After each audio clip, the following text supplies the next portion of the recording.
Salut les amis, bienvenue sur Chrétien Philippe. J'espère que vous allez tous et toutes bien. En cette période de carême, je vous propose une courte méditation sur l'épisode des tentations de Jésus au désert.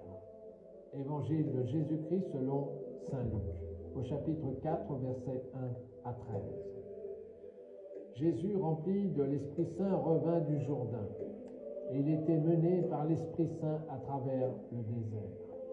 Durant 40 jours, tenté par le diable, il ne mangea rien en ces jours-là. Et quand ils furent écoulés, il eut faim. Le diable lui dit, « Si tu es le Fils de Dieu, dis à cette pierre qu'elle devienne du pain. » Et Jésus lui répondit, « Il est écrit, ce n'est pas de pain seul dont vivra l'homme. » L'emmenant plus haut, le diable lui montra en un instant tous les royaumes de l'univers. Il lui dit, « Je te donnerai tout ce pouvoir et la gloire de ces royaumes, car elle m'a été livrée et je la donne à qui je veux. Toi donc, si tu te prosternes devant moi, elle t'appartiendra tout entière. » Jésus lui dit, « Il est écrit, tu adoreras le Seigneur ton Dieu, et à lui seul tu rendras un culte. »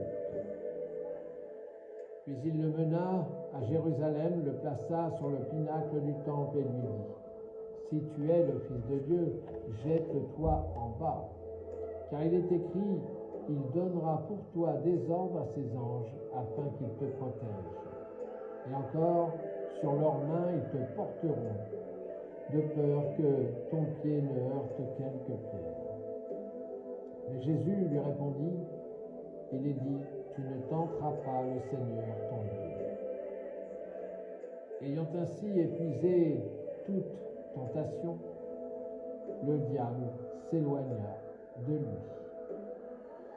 Quelques points importants. La scène se déroule au désert, tout comme Dieu a conduit Israël au désert pour l'éduquer comme un père son fils et le mettre à l'épreuve. Ainsi Jésus également, après avoir été désigné comme le Fils de Dieu au baptême, Matthieu chapitre 3 verset 17, Jésus est conduit au désert par l'Esprit de Dieu. Le désert est aussi le lieu du silence, de la solitude, des besoins du corps réduits à la plus simple expression.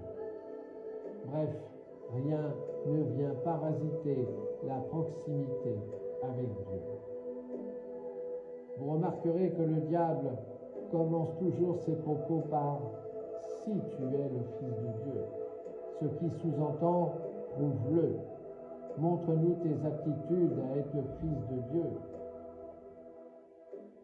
Le diable va essayer de déstabiliser Jésus, le Verbe de Dieu, adversaire de taille.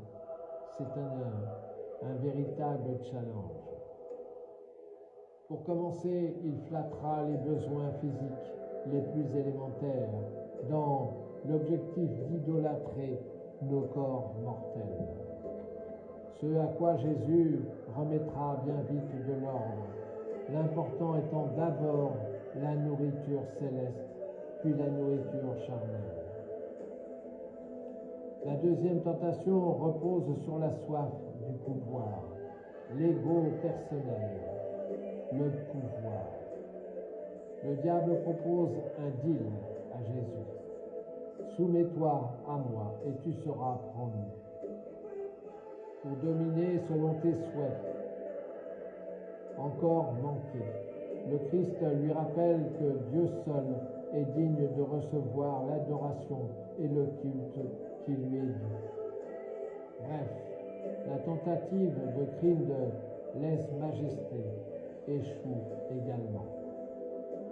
Le Christ de répondre « Tu adoreras le Seigneur Dieu ». La troisième et ultime tentative consiste en l'ultimatum.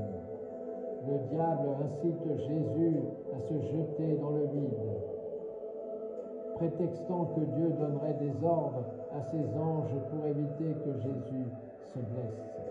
En d'autres termes, le diable cible Jésus pour atteindre et mettre en doute l'omnipotence de Dieu. En résumé, la première ruse du diable est de faire croire qu'il n'existe pas. Le diable porte ses attaques sur nos fragilités, sur nos faiblesses. Les tentations ne sont que des suggestions. Nous restons libres d'y succomber ou pas. Je vous laisse avec un extrait de la lettre de l'apôtre Saint Jacques au chapitre 4, versets 7 à 8. Soumettez-vous donc à Dieu, résistez au diable, et lui fuira loin de vous. Approchez-vous de Dieu, et il s'approchera de vous. Voilà, j'espère que cette petite réflexion vous a aidé à y voir un petit peu plus clair. N'hésitez pas à vous abonner, à partager cette vidéo. Vous pouvez désormais nous rejoindre sur notre page Facebook intitulée Chrétien Philippe. N'hésitez pas à me faire part de vos éventuels commentaires. En attendant le plaisir de vous retrouver, je vous souhaite un bon carême et je vous dis à très bientôt.